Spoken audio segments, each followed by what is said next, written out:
adolescents et vieillards. Nous allons, pour leurs écoulements, nous adresser aux magasins de vêtements, aux boutiques de mode, aux marchands grossistes.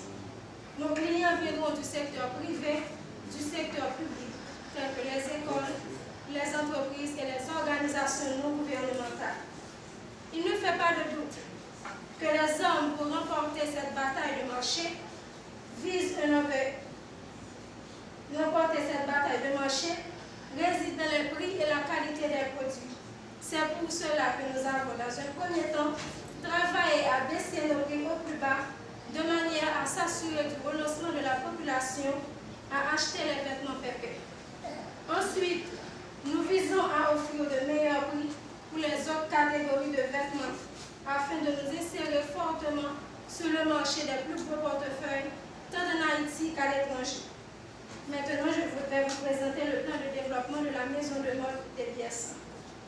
La maison de mode des Biessa a choisi d'investir prioritairement dans les technologies de pointe en production textile pour pouvoir offrir des produits d'avant-garde tout en faisant augmenter le nombre d'emplois et diminuer le taux de chômeurs. Le projet d'investissement d'entreprise a convaincu les gens au démarrage de la société. L'entreprise a pris des dispositions appropriées pour pouvoir couvrir les potentiels risques d'incendie, de banditisme, de vandalisme, d'instabilité politique, d'infrastructure et d'insuffisance d'électricité fournie par l'électricité d'Haïti. Maintenant, le plan de marketing. Les produits de la maison de mode de Biessa sont donc des produits de très bonne qualité et de très bas prix fabriqués avec des tissus venant des pays asiatiques. Ces tissus sont résistants et effroissables. Nos coûts de production nous permettent de poursuivre notre politique de prix faible sur le marché extérieur et intérieur avec des styles très à la mode. Afin de faciliter la promotion de nos produits, des journées portes ouvertes sont organisées. Des affiches publicitaires sont affichées. Des coupons rabais sont distribués. Des publicitaires sont installés. Publications dans le Nouvelliste et le Matin. Des sites web sont activés. Des présentations et des documentaires à la télé. Des cartes de fidélité sont distribuées à des clients réguliers. Nos centres de distribution sont situés dans les différentes villes de Port-au-Prince, bien sûr les villes de province. Nous avons mis sur pied une politique d'assurance, une politique de service après-vente très pratique et utile, telles que des livraisons à domicile, retour de marchandises insatisfaisantes. Nous nous sommes arrangés pour obtenir des locaux destinés à accueillir la clientèle située dans des rues très fréquentées, un espace de stationnement gratuit et sécurisé avec de loges trottoirs. Pour finir, nous allons vous présenter nos plans de production. La maison de mode de Biessa dispose d'un effectif d'employés et d'ouvriers suffisant en quantité et en qualité pour pouvoir respecter les délais de commande et pour produire des vêtements de bonne qualité. De la formation permanente et à jour, nous garantissons la compétence actualisée de nos ouvriers et aux techniciens à la dimension des progrès techniques dans les domaines de la coupe, du piquage, du montage et de la finition du produit. Nous nous approvisionnons en matière première chez des fournisseurs sûrs qui nous sont recommandés. Ils nous garantissent des prix très bas avec une livraison d'or tout or. Nos équipements sont toujours en très bon état de fonctionnement avec un renouvellement régulier. L'entreprise a fait l'acquisition de logiciels de dessin pour pouvoir concevoir les patrons et notre chaîne de production est installée sur 6 postes clés. Les stylistes qui élaborent les produits de la collection, les modélistes qui réalisent sur écran les modèles sélectionnés, le placeur qui décide sur écran les modèles sélectionnés, la machine de découpe qui suit les instructions du bureau, le chariot de matelassage qui empile les couches de tissu qui sont déjà découpées, et le piquage qui consiste à rassembler les différentes pièces de vêtements. Une équipe de production est ensuite chargée de faire le suivi de tout le processus de production des opérateurs et des opératrices jusqu'à l'emballage de produits. Je vous remercie de votre attention et surtout de votre patience. Permettez de céder la place à M. Termilhomme qui va vous présenter le plan de financement de la société.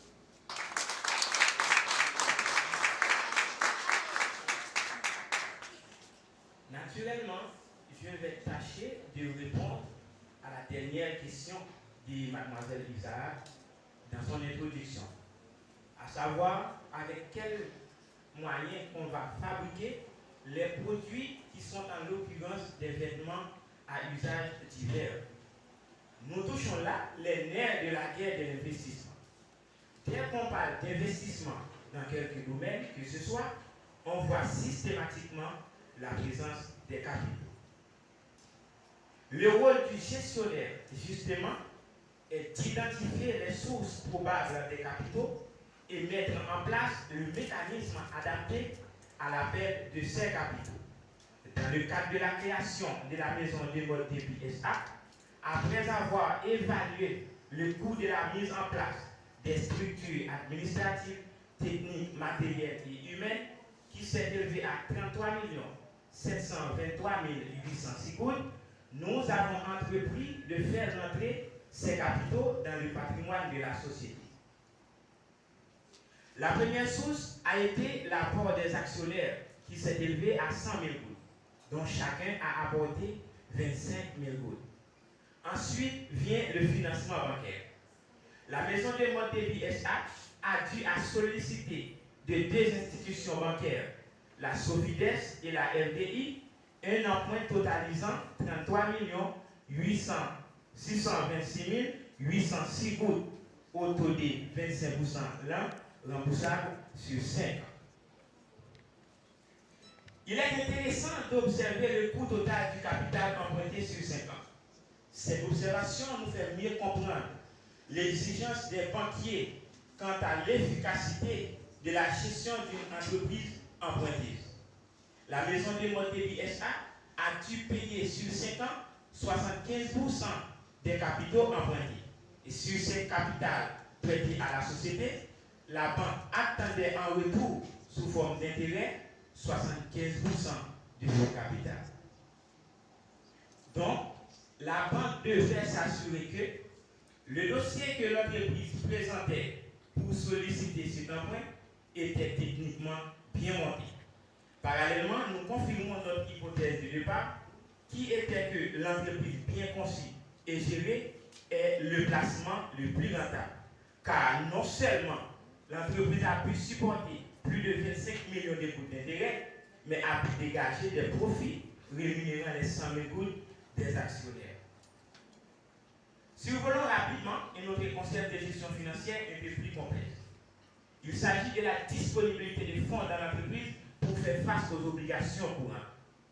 Une entreprise peut disposer d'actifs solides et importants, mais peut être contrainte de déposer son bilan s'il ne peut disposer à temps de liquidité pour payer ses fournisseurs, ses employés et surtout les remboursements des emprunts. Une bonne gestion du fonds de déroulement est capitale pour le succès opérationnel d'une entreprise. La gestion de l'entreprise nécessite une bonne capacité d'anticipation. Les rentrées de l'entreprise provenant des ventes au comptant ou de l'encaissement des comptes clients doivent être doublées d'alternatives pour s'acquitter des obligations à court terme de la société. Il faudrait aller jusqu'à négocier des capacités de découvert bancaire à la hauteur de ses besoins financiers immédiats. En plus de ce grand point qu'on a contacté auprès de la Sofides et RDI, on a dû parallèlement négocier des découvertes bancaires à quinzaine de deux banques commerciales, Unibank et Sogebank, où on a nos comptes d'opération. La gestion efficace de nos encaissements a fait qu'on s'est souvent retrouvé en situation excédentaire de liquidité, ce qui nous a fait faire beaucoup d'économies de frais bancaires qui sont usuels. Je voudrais profiter de ce moment pour remercier notre Seigneur et notre Dieu pour son appui à la réalisation de ce travail. Je voudrais ensuite étendre mes remerciements associés à ceux de toute l'équipe, aux personnes qui nous ont apporté leur aide et qui ont contribué à l'élaboration de ce projet, ainsi pour les 4 dernières années universitaires. Nous voudrions remercier sincèrement le professeur Jonas Petit, le tuteur de notre groupe, qui s'est toujours efforcé d'être disponible et à l'écoute tout au long de la réalisation de ces projets. Ainsi pour l'inspiration, l'aide, le temps qu'il a bien voulu nous consacrer, et sans lui, ce projet n'aurait jamais vu le jour. Nous tenons à remercier tout le staff du décanat du Centre universitaire de management et de productivité, plus particulièrement le doyen de la faculté, M. Pierre-André Guillaume, et les secrétaires pour leur générosité et la grande patience dont il a fait preuve malgré les charges académiques et professionnelles. Nous exprimons nos gratitudes à tous nos proches, amis et familles qui nous ont toujours soutenus et encouragés tout au long de la réalisation de ce projet. Plus principalement à la famille d'Aurélien, famille Élicière et famille Bissin, et enfin à la famille Ivara.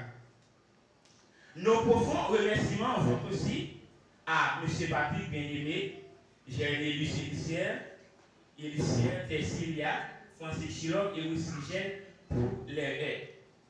Enfin, nous remercions tous ceux et celles qui ont d'une façon ou d'une autre contribué à l'élaboration de ce projet. Merci.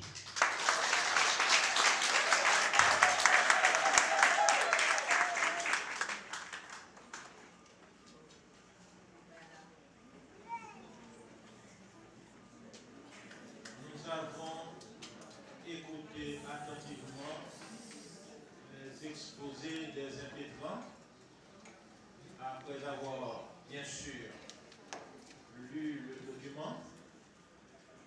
Maintenant, ils vont pouvoir être en mesure de défendre leur point de vue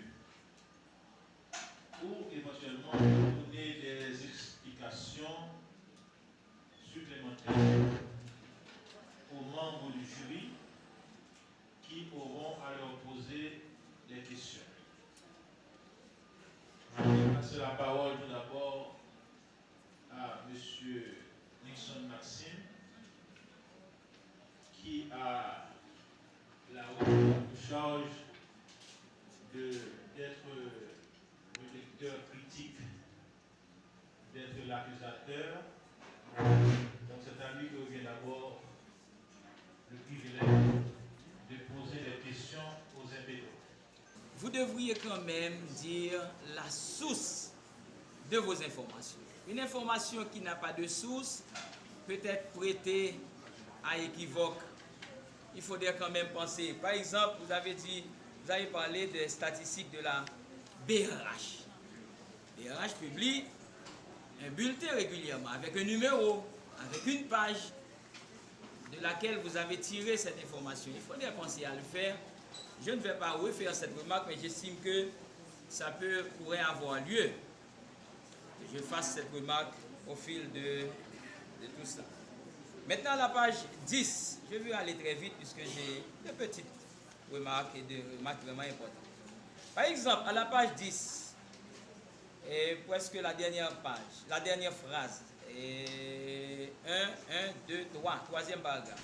Ainsi, nous avons fait choix de la création, etc., dans le but de revaloriser. J'estime que c'est trop ambitieux d'apporter notre contribution à la revalorisation.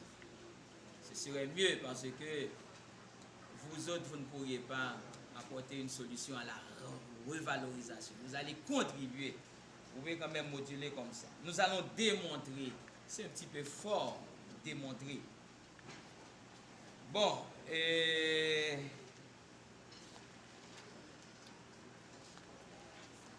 j'aimerais être avec vous à la page 21. À la page 21, moi ce que je vous promets, comme ancien professeur, il y a des remarques dont je ne fais pas faire mention, on pourra se revoir après pour ces remarques. Les remarques les plus utiles, je pense les formuler aujourd'hui. Les objectifs, ça ne fonctionne pas. Les objectifs vous avez la mission, le but, les objectifs. Le rapport qu'il y a entre les trois, c'est un rapport, je dirais, technique.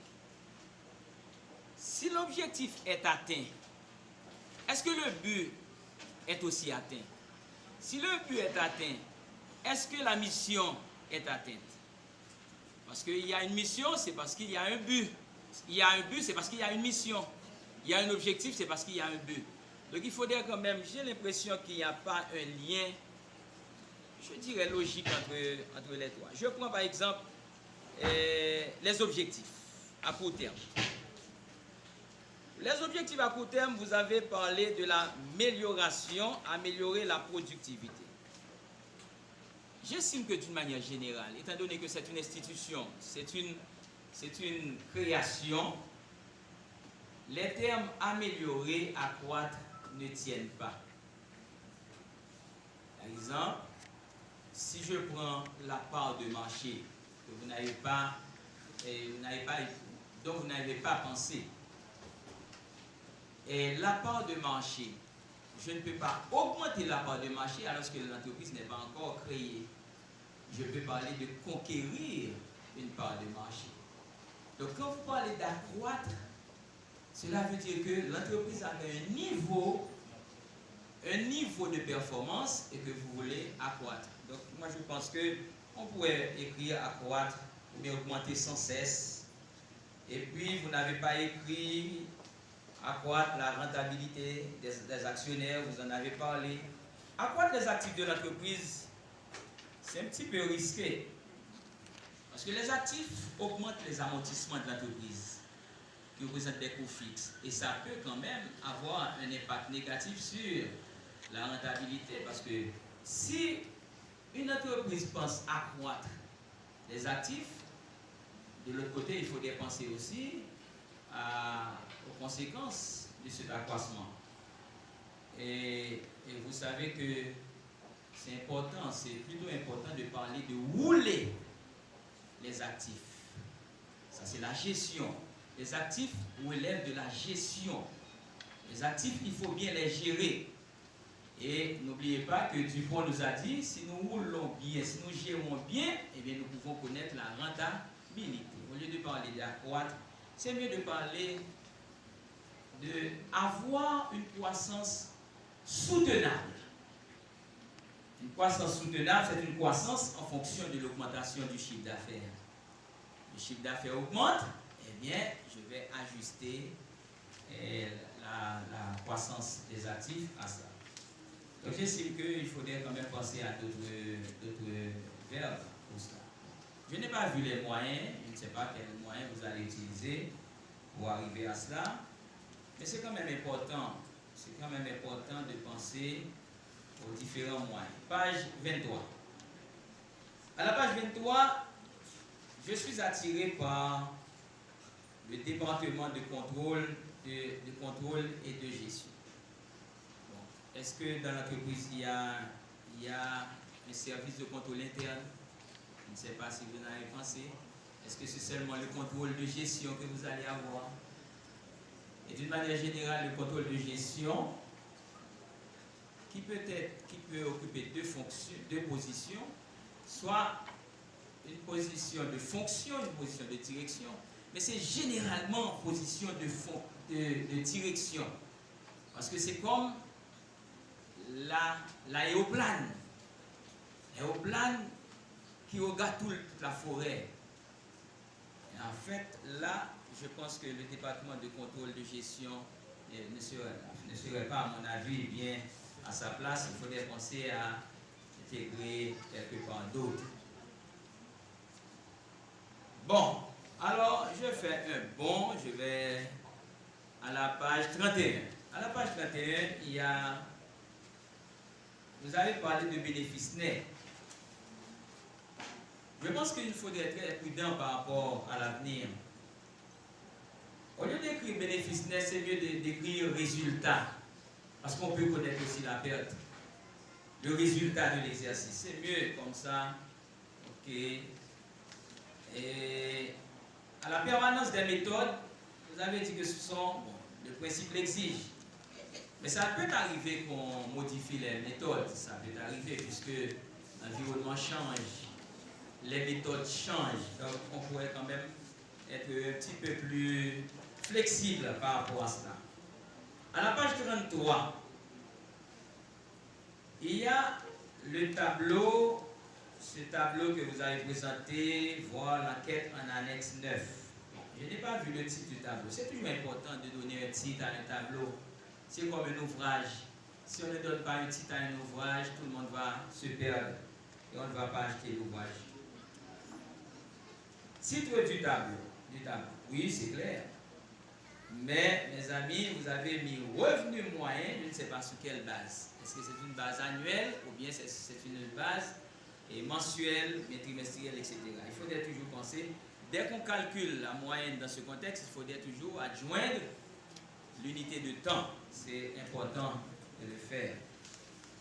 Bon, à la page suivante, il y a la page 34, vous avez analysé la concurrence, vous avez vu qu'il y a un seul concurrent, Soltex. Soltex, comme faiblesse, n'a pas de structure administrative. Bon, ça m'étonne. Pas de bureau de réception.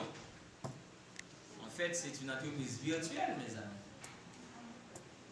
Une entreprise qui n'a pas de siège. Bon, en tout cas, il n'y a pas de structure. Il y a d'autres faiblesses encore, il faudrait identifier. Parce qu'il n'y a pas que l'administration comme faiblesse. Il faudrait quand même connaître ses